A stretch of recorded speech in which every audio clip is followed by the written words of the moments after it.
Bom dia, irmãos. Sejam todos bem-vindos. Que a paz do Senhor possa continuar abundando em nosso coração e que possamos agarrar a palavra que Ele há de nos falar nesta manhã.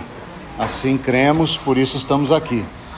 Vamos abrir então em Efésios capítulo 1, os nossos dois textos bases. Para esse tempo então que temos buscado contemplar o eterno propósito nas Escrituras. Efésios capítulo 1, os versos 9 a 11, diz assim: desvendando-nos o mistério da sua vontade, segundo o seu beneplácito ou seu bom prazer, que propusera em Cristo, de fazer convergir nele, na dispensação da plenitude dos tempos, todas as coisas, tanto as do céu como as da terra. Nele digo, no qual fomos também feitos herança, predestinados segundo o propósito daquele que faz todas as coisas conforme o conselho da sua vontade. Ainda o capítulo 3, também os versos 9 a 11. Efésios 3, 9 a 11. E manifestar qual seja a dispensação do mistério desde os séculos ocultos em Deus que criou todas as coisas, para que pela igreja a multiforme sabedoria de Deus se torne conhecida agora dos principados e potestades dos lugares celestiais, segundo o eterno propósito que estabeleceu em Cristo Jesus, nosso Senhor. E especificamente para o que vamos meditar nessa manhã, vamos abrir em Mateus, capítulo 26. Mateus, capítulo 26.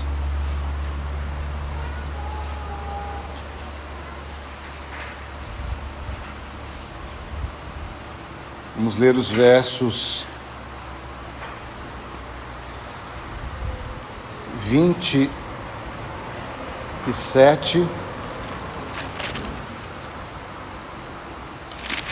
26, perdão, Mateus 26, 26 até o 29.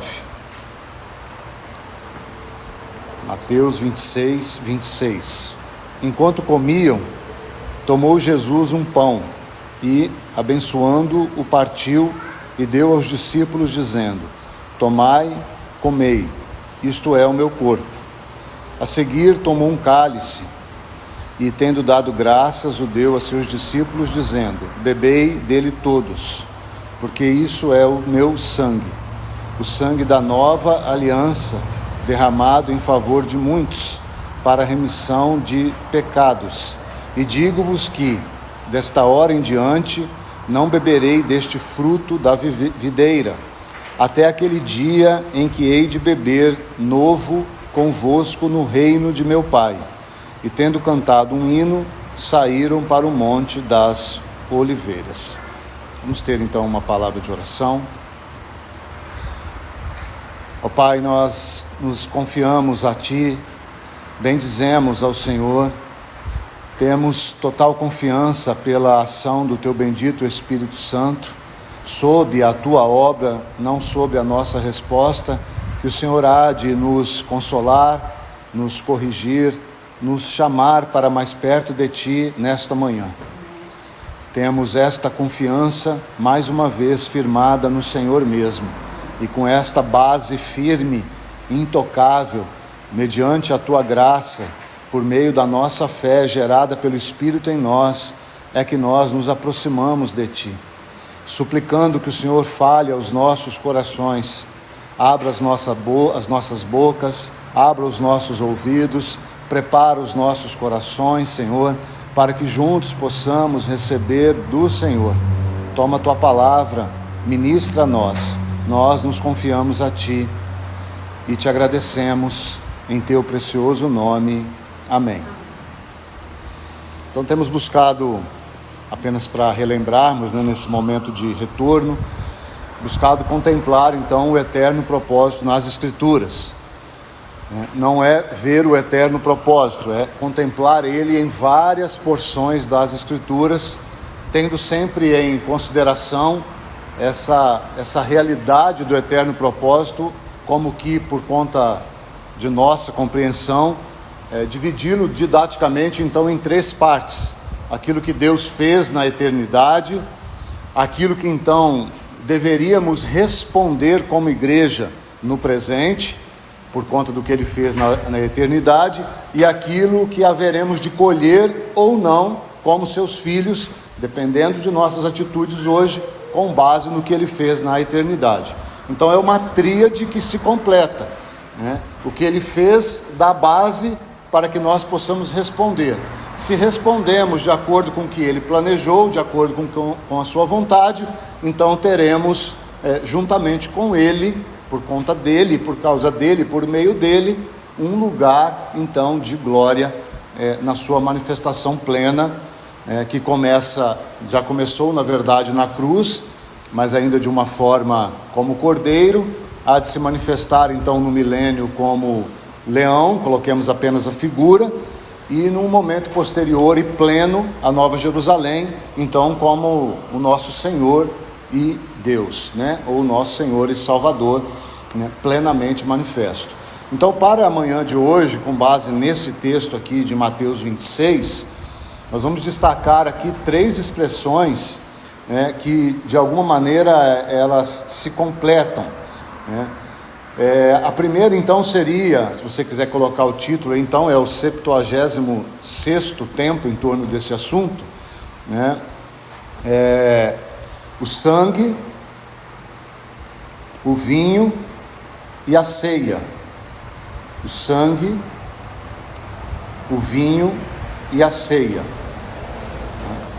Obviamente, são elementos naturais em si mesmo, tanto o sangue, quanto o vinho, quanto o ritual, né? São naturalmente naturais, mas também, como já dizia um irmão, são sobrenaturalmente naturais, né? Porque não há nada de natural quando nós compreendemos o valor do sangue, a realidade do vinho aplicado às nossas vidas hoje, é o que vamos buscar ver, e de fato a vitória da ceia, e mais especificamente o encargo que o Senhor depositou no meu coração, é quem de fato irá ceiar essa nova ceia, como nós vimos aqui, com base nessa nova aliança. Então, na letra C, nós não vamos estudar necessariamente a ceia, mas quem de fato irá participar no sentido desse reino com o Senhor. Então, a letra A, o sangue, obviamente ele representa aí com realidade a nova aliança. Então a nova aliança que nós temos é uma aliança baseada no sangue.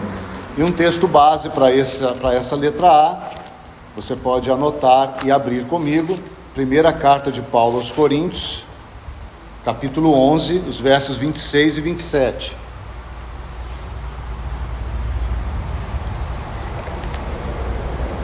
Primeira carta de Paulo aos Coríntios, capítulo 11, 26 e 27. Esse é um contexto mais exaustivo sobre a ceia. Tanto o capítulo 10 fala sobre a mesa e o capítulo 11 sobre a ceia, que são realidades que se completam.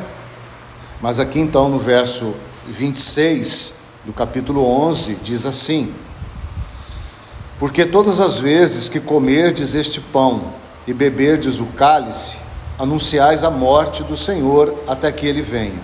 Por isso, aquele que come o pão ou bebe o cálice do Senhor indignamente será réu do corpo e do sangue do Senhor. Então, irmãos, o sangue, de um modo geral derramado, nos leva sempre a celebrar a morte do Senhor, né? E aqui, obviamente, nós celebramos a morte porque temos a certeza da ressurreição, né? A ressurreição é algo claro, não só nas Escrituras, mas também na história. Muitos contemplaram o Senhor ressurreto, né? Várias pessoas.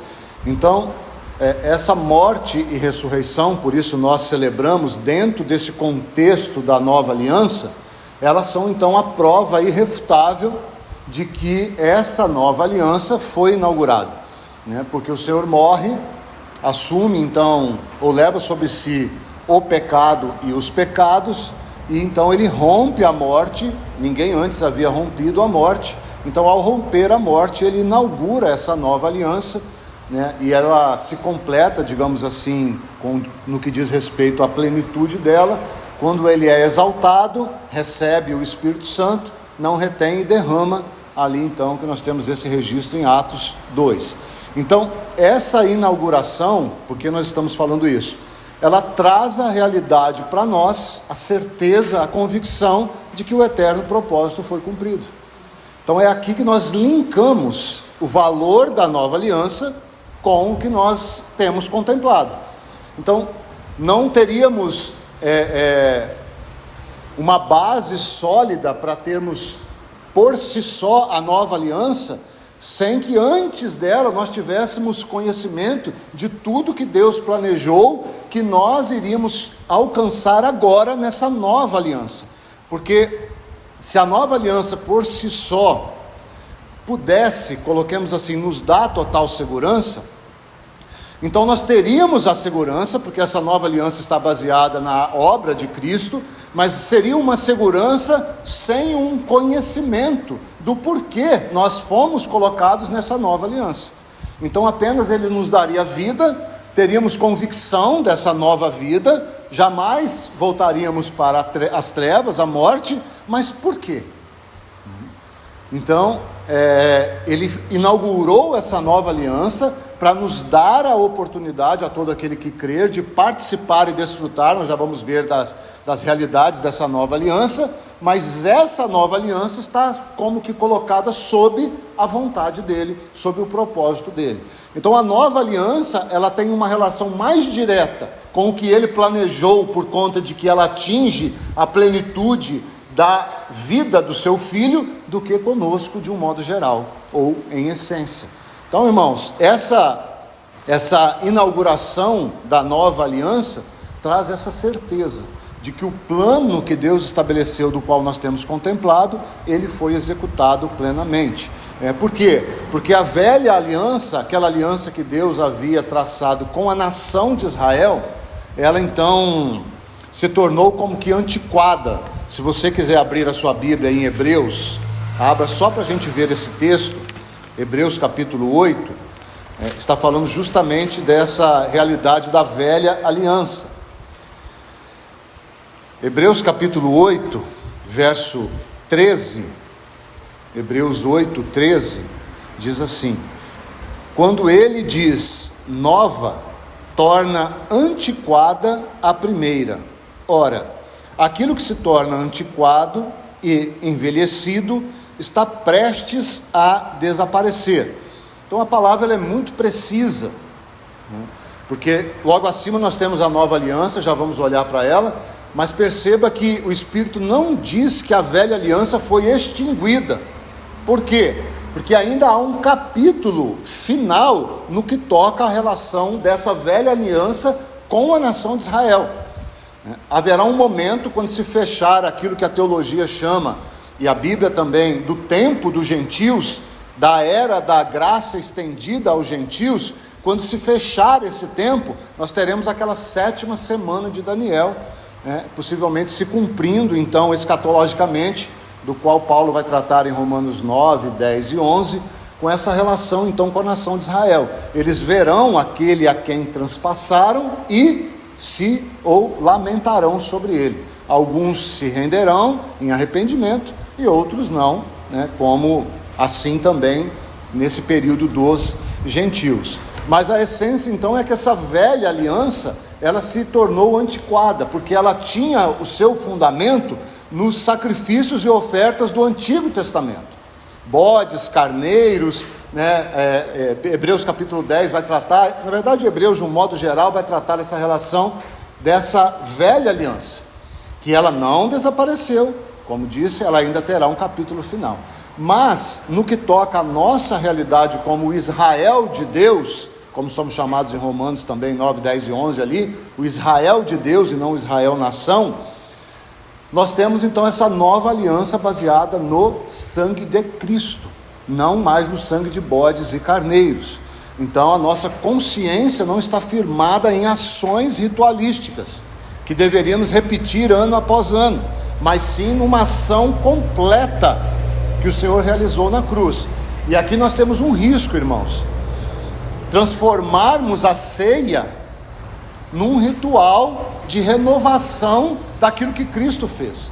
Não é um renovar do que Cristo fez, é um celebrar daquilo que já foi feito plenamente, porque senão nós tornamos a ceia algo místico, assim como comermos uma hóstia, ou celebrarmos um ritual, como se aquele momento pudesse trazer de novo a obra de Cristo para aquele momento. E alguns até então acreditam que aquele pão se transforma no corpo de Cristo de novo, e aquele cálice no sangue de Cristo de novo. Isso é totalmente antibíblico. O corpo de Cristo está nos céus, glorificado, assentado à destra de Deus. Então a mesa, ela traz a realidade, ela não completa a realidade, Então isso também é importante, porque senão nós podemos transformar o momento da ceia em algo que, se não for feito, nós podemos deixar de desfrutar a nossa filiação. Claro, sempre a ceia é um momento especial, porque nós manifestamos aquilo que cremos, e esse manifestar traz para nós a realidade daquilo que Cristo conquistou na cruz. Então, quando nós olhamos para esse capítulo 8 de Hebreus, não é encargo, porque nós já falamos isso várias vezes. O que eu queria de essência mesmo para essa letra A é que nós percebêssemos que a nova aliança sela com realidade que aquilo que Deus planejou se cumpriu. Então o que Ele planejou na eternidade agora é real, ainda não é pleno, nós vamos ver, porque haverá um momento ainda de cearmos novamente com o Senhor. Mas o fato do Senhor Jesus ter ceado com os irmãos, e logo após ter morrido e ressuscitado e deixado uma palavra prévia, como nós lemos, que haverá um novo momento, então a nova aliança traz a realidade de que aquilo que Deus planejou e não foi cumprido com o povo de Israel, agora foi cumprido nele mesmo, e nós, aqueles que cremos nele, a igreja, somos então os beneficiários, os beneficiados desta nova aliança. Se olharmos rapidamente para Hebreus 8, quando nós pegamos de baixo para cima, verso 12, depois o verso 11, depois o verso 10, porque é assim que nós analisamos de acordo com a nossa perspectiva. Então o verso 12, a realidade da nova aliança é que nós fomos perdoados. Provavelmente você já tem isso aí anotado, Nós fomos perdoados. Então nós somos perdoados por quê? Porque Deus nos amou primeiro. Então, por trás do perdão, de novo, há o amor de Deus pelo Filho, que nos inclui nesse momento então de glória. Então o verso 12, temos a primeira bênção da nova aliança: todo aquele que crê é perdoado, e os seus pecados serão totalmente apagados. Dando um passo a mais então, nesse relacionamento com o Senhor, a partir do perdão do pecado, então nós temos o verso 11, se você olhar aí, não estou lendo porque para nós ganharmos tempo, nós temos um relacionamento vivo e real com o Senhor. Então todo aquele que recebeu perdão, porque creu por meio da graça, creu por meio da fé mediante a graça, então o que ele tem agora? Um vivo e real relacionamento com o Senhor. Então, irmãos, em essência, guarde isso, todos nós somos diretamente ensinados com o Senhor, pelo Senhor. Isso chama-se sacerdócio real, ou isso chama-se sacerdócio universal. Você tem um relacionamento individual com o Senhor. Agora, cuidado, porque isso não anula o governo de Deus sobre as nossas vidas por meio do corpo. Nenhum membro funciona isoladamente do corpo. Nós sabemos que quando isso acontece, num grau menor, por exemplo, uma célula, já falamos isso várias vezes, isso se torna um câncer. Então não confunda, por gentileza, o seu relacionamento pessoal e vivo com o Senhor com liberdade. Ninguém é livre, nós somos um só corpo, do qual Cristo é o cabeça e todos nós somos membros ligados uns aos outros e subordinados a Ele. Então nenhum membro pode tomar uma decisão por si só, ele deveria ser sempre guiado pelo cabeça. Então veja, isso tem implicações sérias, porque você não é igreja sozinho, não existe corpo com um membro sozinho, o corpo é algo espiritual. Então, mesmo que nós estejamos geograficamente separados, nós ainda somos corpo de Cristo, mas nós não devemos usar a expressão eu sou a igreja, porque a igreja não é uma pessoa, a igreja é Cristo o cabeça e nós os membros. Essa é a realidade do novo homem, da nova criatura. Então, se isolar, por exemplo, das reuniões, das congregações, desse viver mútuo, isso se chama outra coisa e não sermos igreja. Então não confunda isso. Isso tem sido muito confundido nos nossos dias. Por isso a Bíblia já nos orienta e nos exorta. Quando chegar os últimos dias, vamos vigiar, não vamos deixar de nos admoestar, e isso deve ser feito porque nós não devemos deixar de congregar. Então uma coisa é o seu relacionamento com o Senhor, outra coisa é o governo de Deus sobre a sua vida por meio do corpo, e aí está uma ordem intocável. E se avançarmos um pouquinho mais, o verso 10, nós podemos então conhecer pelo Espírito Santo a mente, ou o propósito de Deus. Se você relembrar, eu não me recordo agora o capítulo certo que Paulo vai dizer, acho que é Filipenses, que ele e alguns dos seus cooperadores já tinham a mente de Cristo, não nós, tá? Então não importe isso automaticamente, ele vai dizer, nós temos a mente de Cristo, mas ali ele está se referindo a ele e alguns dos seus cooperadores, tá? Mas a essência dessa verdade é real, tá? Todo cristão agora, pela ação do Espírito Santo, pode acessar, veja, pela ação do Espírito Santo. Por quê? Porque é o Espírito Santo que prescruta as profundezas de Deus e revela isso a você e a mim. Então, pelo Espírito Santo, nós podemos ter acesso à mente de Deus. Lembra de Jó? Jó falou de coisas que ele não conhecia, entendia, mas depois daquele trabalho transformador de Deus na vida dele, o que ele vai dizer? Agora eu consigo compreender coisas que antes eu não compreendia.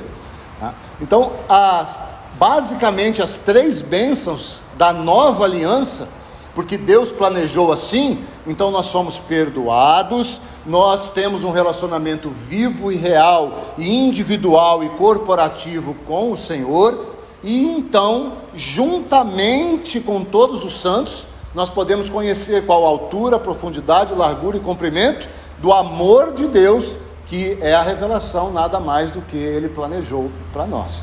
Então esse texto de Colossenses também é muito importante, juntamente com todos os santos, e aqui está se estendendo para toda a igreja do Senhor espalhada por toda essa terra, porque a revelação do Senhor, além dela ser progressiva e local, ela é progressiva e universal também. Então nós precisamos perceber o que está acontecendo à nossa volta. Alguns irmãos estão indo para um lado, será que eles estão mais coerentes com a palavra? Alguns irmãos estão indo para o outro lado, será que eles estão menos coerentes com a palavra? Então nós vamos, entre aspas, nos unir a quem? Quem nós vamos receber como irmãos para termos então comunhão? Porque alguns não devemos receber nem nas nossas casas e muito menos no nosso púlpito. Então essa é uma realidade, que a nova aliança vai trazendo de responsabilidade sobre nós. Então não é só a bem-aventurança de estarmos na nova aliança, como nós vamos proceder como então novas criaturas. Então, muito importante termos isso, tá? Essa coerência de que não é algo automático o fato de desfrutarmos das bênçãos da nova aliança. O perdão de pecado é algo instantâneo, você creu, foi perdoado.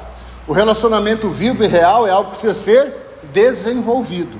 E à medida que nós vamos desenvolvendo a nossa salvação, porque Deus vai efetuando em nós tanto querer quanto realizar, nós vamos podendo compreender mais da sua mente. E isso sempre será progressivo e entrará pela eternidade e será eternamente um processo de conhecermos o Senhor e aquilo que Ele planejou, aquilo que Ele é. Então, com base nessa nova aliança pela habitação do Espírito Santo, nós podemos conhecer e cooperar com o que Deus planejou. Então veja esse link aí da nova aliança. Qual a importância dela? Nós podemos ver que há um eterno propósito, e não só ver, cooperar com Ele, com aquilo que Deus planejou. O que Deus planejou no eterno propósito? Tudo aquilo que gera glória para o Filho. Esse é o plano. Então todas as ações que nós vamos ter na nova aliança, com base nesse relacionamento vivo e real, deve ter uma pergunta: o quanto dessas ações glorificam a Cristo? O quanto de Cristo há nessas ações? O quanto de Cristo há nessa reunião? O quanto de Cristo há nos louvores? O quanto de Cristo há nas nossas ações externas daqui? O quanto de Cristo há nas nossas reações às adversidades que vivemos? Quando sofremos um insulto, uma calúnia, quem salta primeiro? Cristo ou o nosso velho homem? Então, é por isso que nós precisamos desfrutar da nova aliança. Então hoje, com base nessa nova aliança, porque temos o propósito de Deus, nós somos o sal de Deus na terra. E o que nós estamos fazendo hoje, pelo menos é o que nós deveríamos estar fazendo, revelando o caráter de Cristo, os frutos do Espírito. Deveríamos estar buscando revelar isso. E num momento futuro, que a Bíblia chama então de milênio, nós seremos manifestados com Ele em glória. Então seremos autoridade, todo aquele que for achado fiel. Nós vamos ver como que esse juízo acontece, todo aquele que for achado fiel, então será manifesto em glória com Ele, porque então é esse corpo ligado organicamente com a cabeça, Cristo. Tá? Então essa é a essência da nova aliança. Ela nos traz a realidade que fomos perdoados, temos um relacionamento vivo e real com o Senhor, e podemos e devemos acessar a mente dEle, para vivermos de acordo com aquilo que Ele planejou. O que Ele planejou? Que todas as ações da igreja devem gerar glória para o Filho, não para a própria igreja, ou para qualquer outra situação ou pessoa que está envolvido nesse processo. Então aí está as bênçãos sempre seguidas das responsabilidades da nova aliança. Então, enquanto esse momento de sermos manifestos em glória com o Senhor não chegar, como nós podemos enfatizar ou vivermos como sal dessa terra? Então nós vamos para a letra B. Letra B, então nós temos o vinho.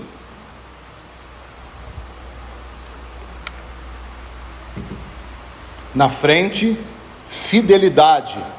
Já vamos entender qual é a relação de vinho e fidelidade.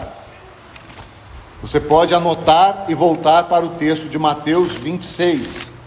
Aqui apenas o verso 29 nessa letra B. Então Mateus 26, 29. Então letra B, o vinho, na frente, fidelidade. Mateus 26, 29, que é parte do texto base que lemos no início.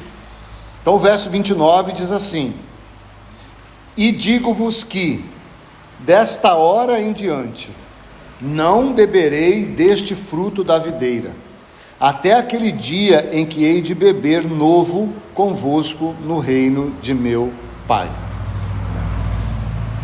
Então obviamente que esse verso, ele não toca a literalidade de não bebermos, ainda que por várias passagens das Escrituras somos orientados, se fizermos isso, fazermos com prudência, porém a ciência já mostra que pouca quantidade de álcool no nosso organismo é suficiente para gerar um grande prejuízo.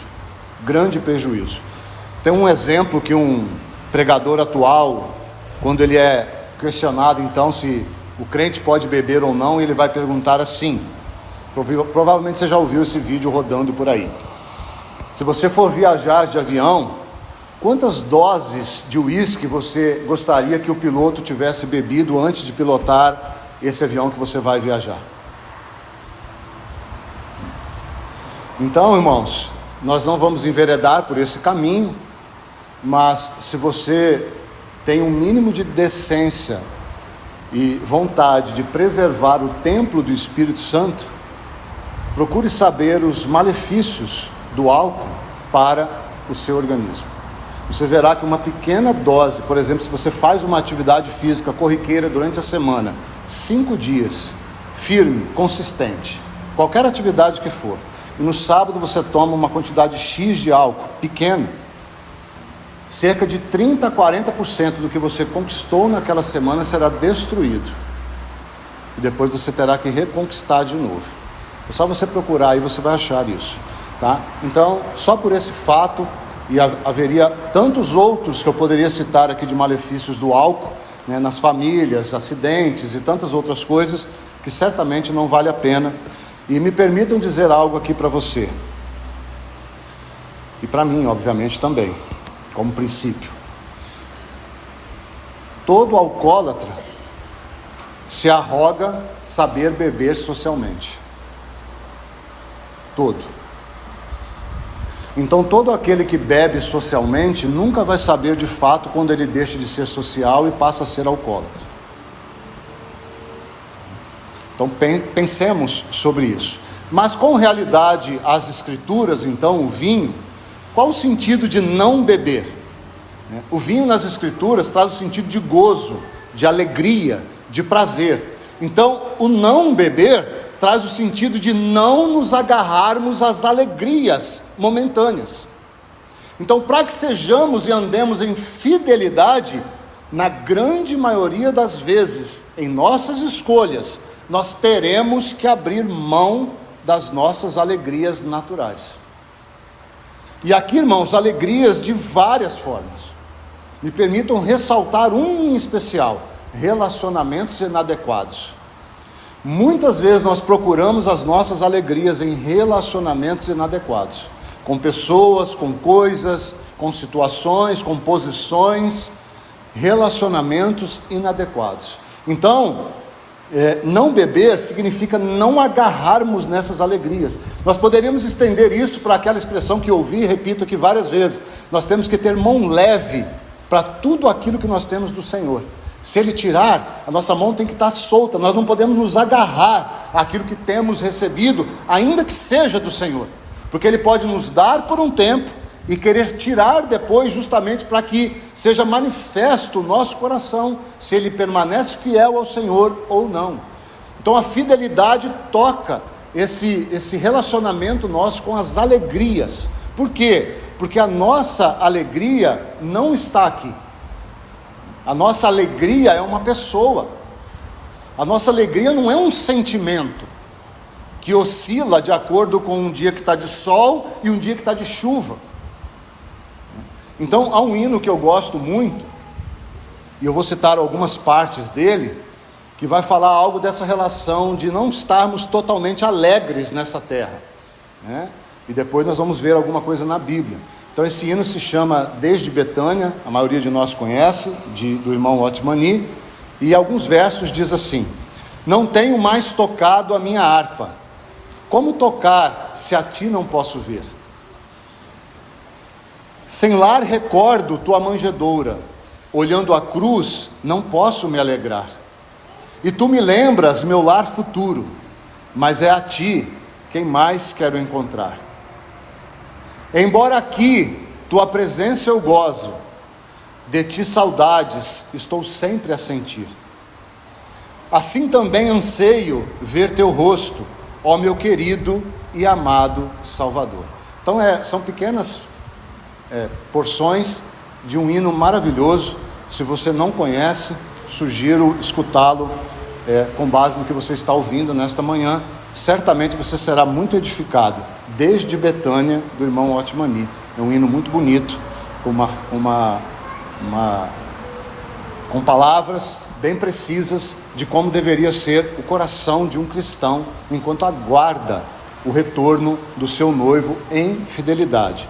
Então, por mais que nós possamos desfrutar, e aqui, de novo, devemos, desfrutar da nossa vida natural, então faça isso sempre com a orientação do Senhor, sem exageros em nenhuma área, sem enveredar demais pelos prazeres, lembra da cama, a lâmpada colocada debaixo da cama, a cama fala de prazeres, mas sim, você pode e deve desfrutar daquilo que Deus fez. Faça isso sempre em submissão ao Senhor, em primeira instância, e em segunda instância, sempre buscando não escandalizar os irmãos. Está aí duas medidas boas para que a sua liberdade e a minha liberdade seja cerceada pelo amor. A nossa liberdade sempre deve ser cerceada pelo amor que temos pelo Senhor, em primeiro lugar, e uns pelos outros, para que nós não transformemos a nossa liberdade em libertinagem. Libertinagem é usufruirmos dos prazeres sem pensarmos nas consequências. Consequências de ofensa ao Senhor e consequências de escândalo mútuo, quer seja entre os irmãos ou outros, e pior ainda se isso acontece no mundo. Então, nosso coração deve ser um coração de viúva. Se você olhar, por exemplo, o oposto disso, vamos ver quem se acha que não tem então esse coração de viúva, quem se arroga não ser então essa pessoa que aguarda o Senhor. Abra comigo primeiro em Apocalipse 18.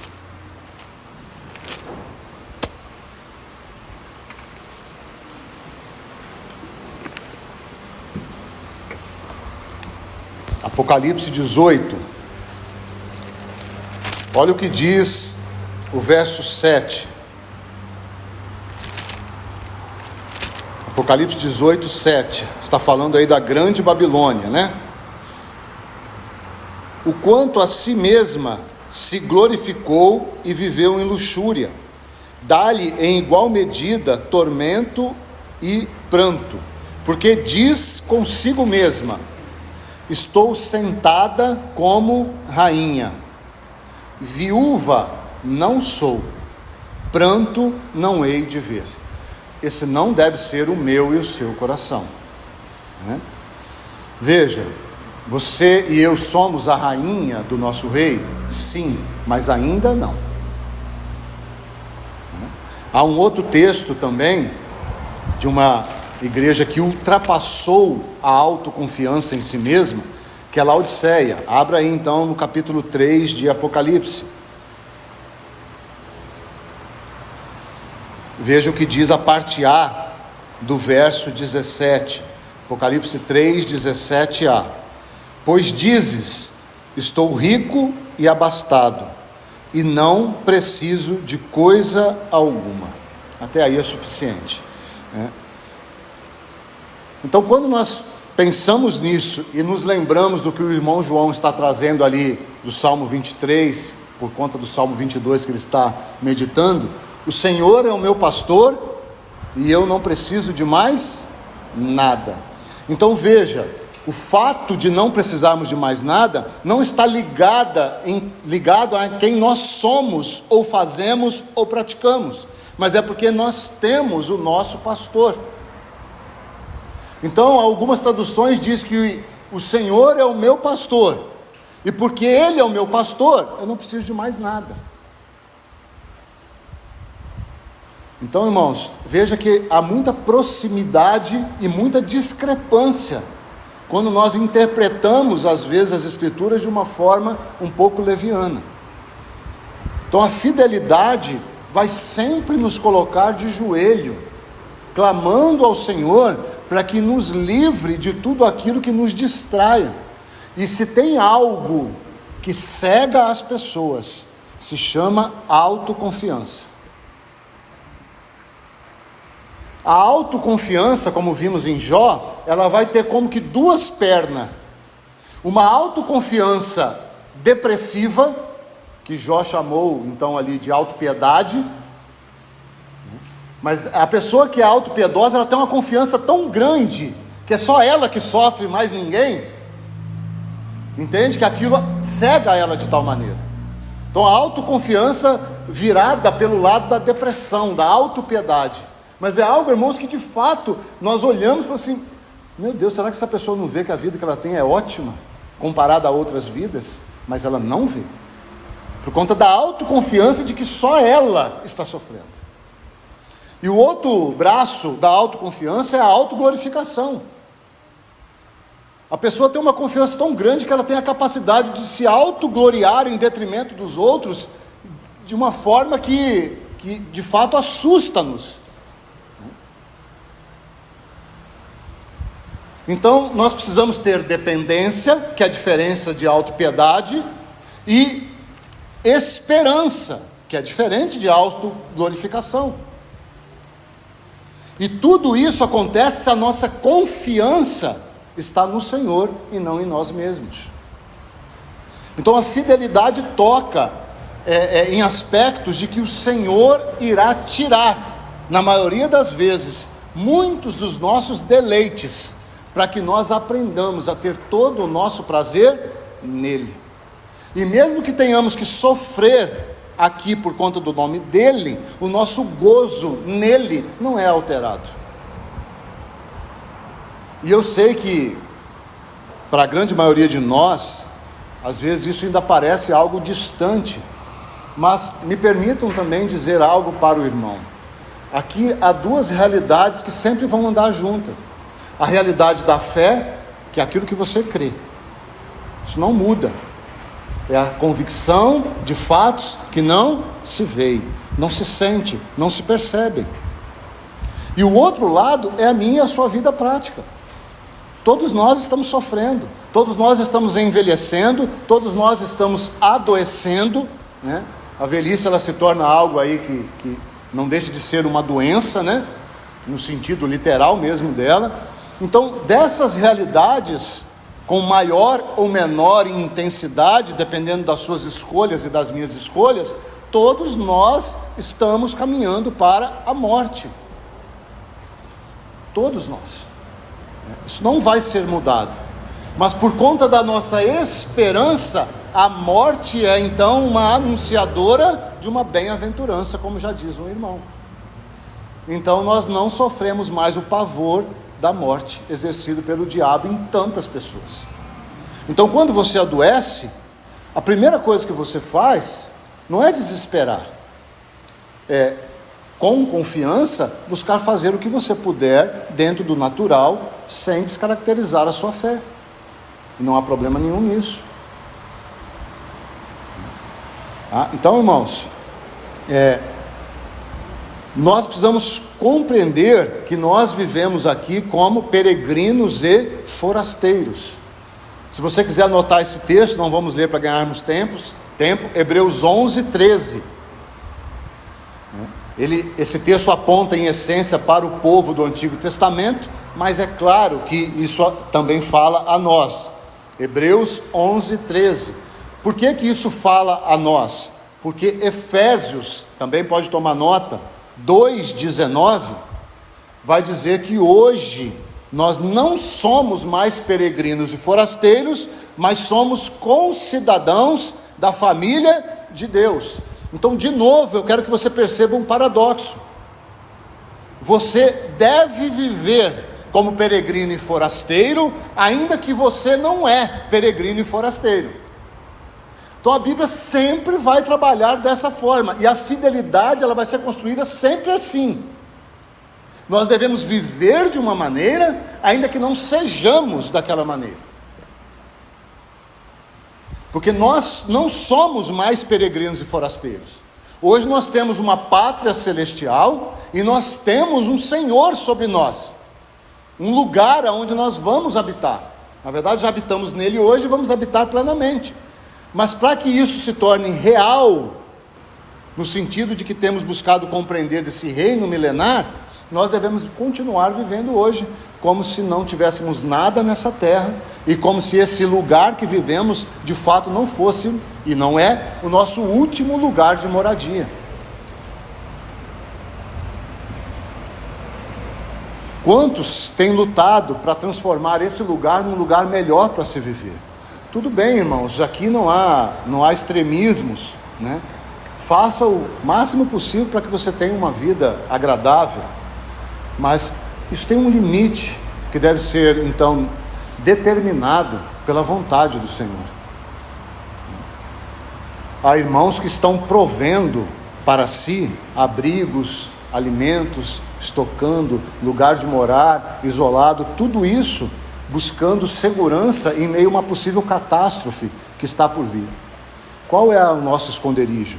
Qual é o nosso socorro? Qual é a nossa proteção? É algo que nós vamos prover para nós? Não, é o nosso Senhor.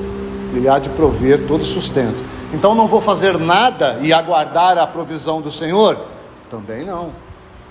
Isso seria ser, então, um cristão inconsequente. Então, como que eu administro isso? Uma boa pergunta. Só tem uma pessoa que pode responder essa pergunta: o Espírito Santo. Faça essa pergunta a Ele, e Ele vai te responder. Como você administra a sua vida e como eu administro a minha vida. E como nós administramos a vida da igreja neste lugar. Você tem uma coisa que Ele deseja responder, são esses tipos de perguntas. Então, viver a fidelidade irá requerer de nós uma vida que não tem autossuficiência, que não busca autopiedade e não se escora em autoglorificação. Uma vida de dependência, de humildade e submissão ao Senhor. Se assim vivemos, numa maior ou menor intensidade, mas que seja progressiva, ou seja, cada um vive à medida da luz que está alcançando, então nós podemos entrar para a letra C.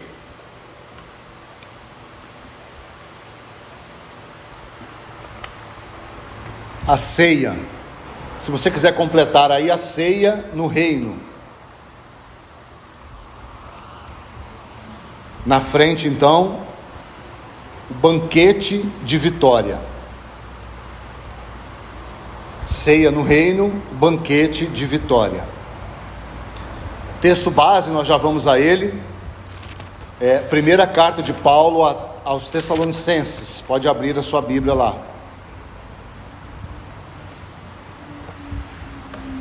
Nesse texto, primeiro aos Tessalonicenses, nós vamos ver então quem foi chamado para participar no reino de Deus. Aqui só um momento, irmãos, apenas para entendermos didaticamente, porque em essência é uma coisa só, mas didaticamente. Nós temos o reino de Deus, que vai de quando a quando, Daniel diz, de eternidade a eternidade. Veja, isso é só uma forma de abordagem didática. O que é didático? É algo que facilita a nossa compreensão. Quando nós vamos ao Evangelho de Mateus, por excelência, ele vai falar muito do reino dos céus. O que é o reino dos céus? É o período didaticamente, que está compreendido dentro do reino de Deus, entre a primeira vinda e a segunda vinda do Senhor, incluindo o milênio. Veja, isso é só didático, tá? Só didático. Então, quem foi chamado para o reino de Deus? Abra comigo em Tessalonicenses 2:12. Primeiro aos Tessalonicenses, capítulo 2, verso 12. Exortamos, consolamos e admoestamos para viverdes por modo digno de Deus, que vos chama para o reino e para o seu reino e glória. Então você veja que esse é um chamado universal. Para quem? Irmãos, de um modo geral, para todo ser humano. De um modo geral, para todo ser humano. Deus deseja que todo homem seja salvo e alcance o arrependimento. Então esse é um chamado de um modo essencial para todo ser humano. Certo? Quem vai entrar? Não só quem vai ver. Quem vai entrar? Aquele que crê que Jesus Cristo é o único Senhor e Salvador. Certo? Então perceba, é um chamado. Aí aquele que creu, ele entrou no reino de Deus. Ele passou do império das trevas para o reino do Filho do seu amor. Ele passou da morte para a vida. Ele passou das trevas para a luz. Não sois trevas, agora sois luz no Senhor. Então é algo definido, instantâneo. Então você viu o reino de Deus universal. Pela graça trazida a nós em Cristo e consumada na cruz e derramada pelo Espírito Santo, todo aquele que crê será salvo. Aquele que creu e foi salvo entrou no reino de Deus. Mas, irmãos, quem de fato desses que estão no reino de Deus irá reinar com Cristo no milênio? Então aí a didática é importante, está vendo? Porque no final do reino de Deus, todos que creram estarão lá na Nova Jerusalém. Mas até a Nova Jerusalém nós temos uma etapa que a Bíblia chama da primeira e a segunda vinda do Senhor, incluindo o milênio. Então, o que nós fazemos entre essa primeira e a segunda vinda do Senhor gerará uma consequência no milênio e permanecerá eternamente no reino de Deus, segundo Apocalipse 2 nos diz: aquele que foi feito coluna e baluarte jamais de lá sairá, mas ele será feito coluna e baluarte no reino milenar. Na verdade já é constituído hoje, né? A igreja já é coluna e baluarte hoje, e isso será estendido até a eternidade. Então, quem de fato irá reinar com o Senhor Jesus? Uma primeira luz para nós de quem irá reinar com o Senhor Jesus está em Mateus 6,33. Anote e abra comigo, por gentileza. Já estamos terminando. Quem irá reinar com o Senhor Jesus lá no reino futuro? Mateus 6,33. Buscai, pois, em primeiro lugar o seu reino e a sua justiça, e todas estas coisas vos serão acrescentadas. Então, primeiro passo para você tentar, vamos colocar assim, buscar estar reinando com Cristo, é hoje buscar o reino de Deus. Então, quem vai receber o reino numa primeira esfera? Quem já busca o reino de Deus hoje. O que é buscar o reino de Deus? Pai, seja feita a tua vontade na terra, assim como ela é feita no céu. Venha o teu reino. Então, uma primeira esfera de averiguação sua e minha, se nós queremos e estamos de fato nos esforçando para reinar com Cristo, estamos buscando o reino de Deus hoje, nesse momento? Está aí uma primeira medida, né? Nesse contexto de Mateus 6,33, que é muito rico se estudado nessa perspectiva, né? Divisões, olhos bons, olhos maus, né? E outras relações que o Senhor vai trabalhar aqui nesse capítulo, né? Haverá alguns que não vão entrar? Provavelmente, né? E aqui nesse texto que nós vamos, eu não vou fechar questão se ele está falando a cristão ou não cristão, porque num primeiro momento não importa muito, tá? Mas abra comigo logo à frente em Mateus capítulo 7.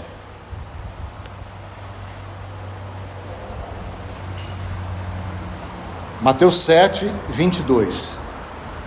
Muitos naquele dia hão de dizer-me: Senhor, Senhor, porventura não temos nós profetizado em teu nome, e em teu nome não expelimos demônios, e em teu nome não fizemos muitos milagres?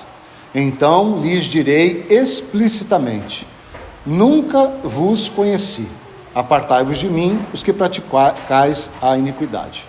Então é um texto que, como eu disse, não me importa agora se está sendo dito para cristão ou não cristão.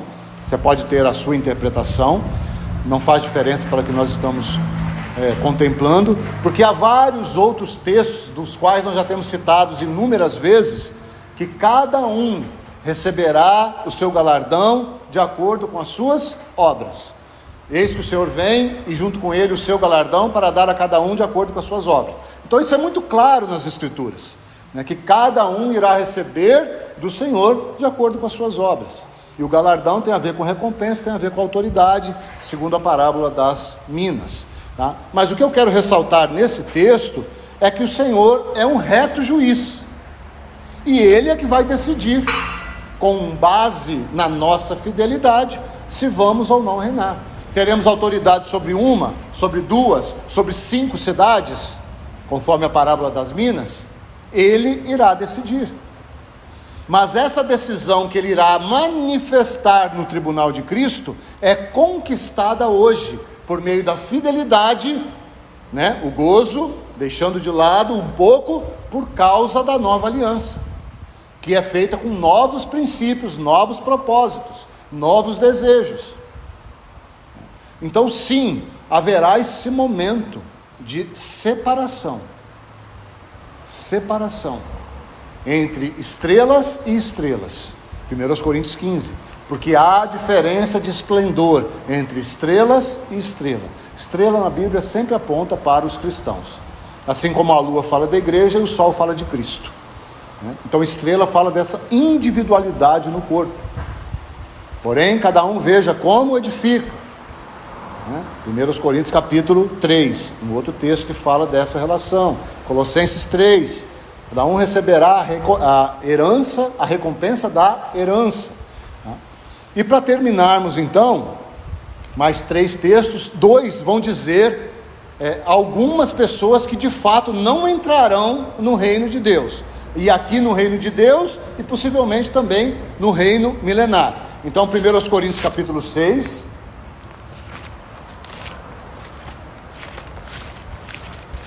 Coríntios capítulo 6, os versos 9 a 11, 1 Coríntios 6, 9 a 11. Ou não sabeis que os injustos não herdarão o reino de Deus? Não vos enganeis, nem impuros, nem idólatras, nem adúlteros, nem efeminados, nem sodomitas, nem ladrões, nem avarentos, nem bêbados, nem maldizentes, nem roubadores herdarão o reino de Deus. Tais fostes alguns de vós, mas vós vos lavastes, mas fostes santificados, mas fostes justificados em o nome do Senhor Jesus Cristo e no Espírito do nosso Deus. O outro texto, Apocalipse 21, 8.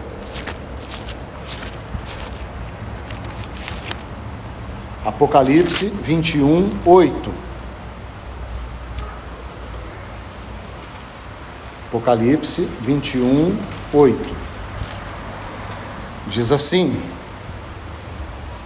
aos covardes, quanto porém aos covardes, aos incrédulos, aos abomináveis, aos assassinos, aos impuros, aos feiticeiros, aos idólatras e a todos os mentirosos, a parte que lhes cabe será no lago que arde com fogo e enxofre, a saber, a segunda morte. Então, são textos fortes. Não quero entrar na questão aqui se é cristão ou não, apenas uma pergunta. Você é cristão, você mente? Então está aí uma pequena medida, né? Porque a Bíblia nos orienta: deixai-vos a mentira e virai-vos para a verdade, né? Porque há uma consequência na mentira. E quanto aos fiéis, então, o que há de acontecer com eles? Então você pode anotar aí, 2 aos Tessalonicenses, capítulo 1, os versos 3 a 8, apenas vou ler e terminamos.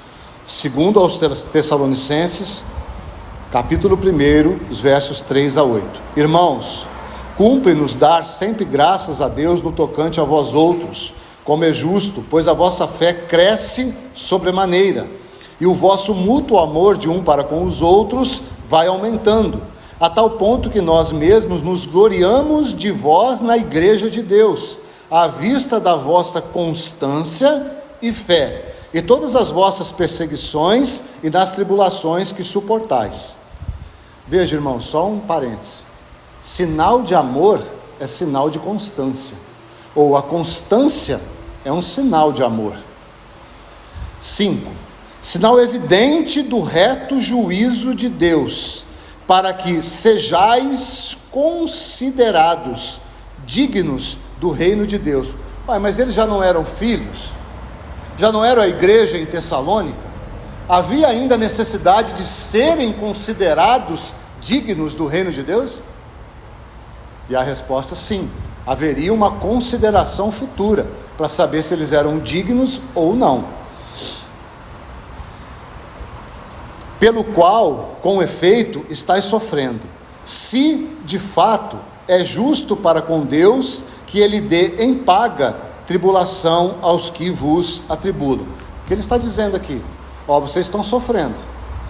E o que nós esperamos então? Que Deus castiga aquele que nos faz sofrer. Não é esse o nosso pensamento? Mas o texto está falando o contrário. Se Deus quiser, Ele castiga. Senão, a gente continua levando o sofrimento e seguindo. Então não pense que Deus vai fazer justiça por sua causa aqui e agora, não. Porque isso acontecerá no futuro de uma vez por todas. E a vós outros que sois atribulados, alívio juntamente conosco. Quando do céu se manifestar o Senhor Jesus com os anjos do seu poder, em chama de fogo, tomando vingança contra os que não conhecem a Deus e contra os que não obedecem ao Evangelho de nosso Senhor Jesus. Então guarde esse quando aí, tá? Porque ele vai te evitar, vai evitar que nós façamos justiça própria, né? Porque nós queremos fazer justiça própria hoje, mas a palavra diz: não façais justiça própria.